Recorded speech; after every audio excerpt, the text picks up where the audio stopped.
प्राप्त केली आणि मामा तुम्ही या विश्वामध्ये येऊन फक्त या जगाचं कल्याण केलं म्हणून तैसे तुम्ही जगी संत जन कसे तुका म्हणे गुण चंदनाची अंगी तैसे तुम्ही जगी संत जन या भूमीमध्ये आलात कशा करता अवतार तुम्हा धराया कारण फक्त उद्धराया जन जड जीवा विठल विठल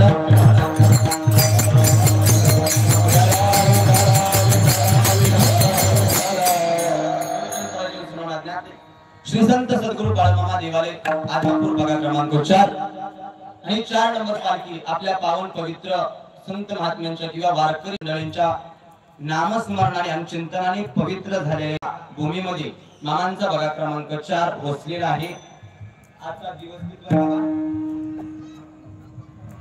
11वा दिवस या भूमीमधला 11 दिवस झाले या भूमीमध्ये पालखी आहे मामांची आणि त्या 11व्या दिवशीचा कीर्तनाचा सोहळा कीर्तनाचे जे नियोजन प्रयोजन आहे ते सर्व कार्यकर्ते मंडळी सर्व सेवकरी मंडळी सर्व संयोजक नियोजक यांच्या माध्यमातून ही कीर्तन सेवा माझ्यापर्यंत आलेली आहे। प्रथमतः त्यांचे चरणी नतमस्तक होत असताना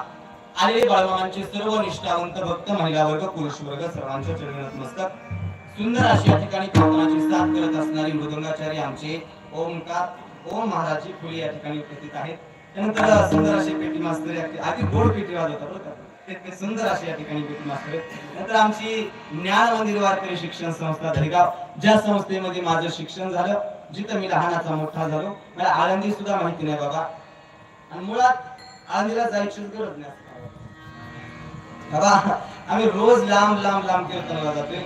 एक जणांनी विचारलं महाराज तुम्ही एवढं भारी कीर्तन करता एवढ्या लांब लांब फिरता तुमचे गुरु आळंदीचं कोणते असतील तुमचं शिक्षण आळंदीत झालं असेल। मी त्यांना उत्तर दिलं बाबा मी आळंदीला गेलोही नाही शिकाय आणि माझं गुरु आळंदीत सुद्धा नाही। आमच्या इथं एक अशी वारकरी रत्न आहेत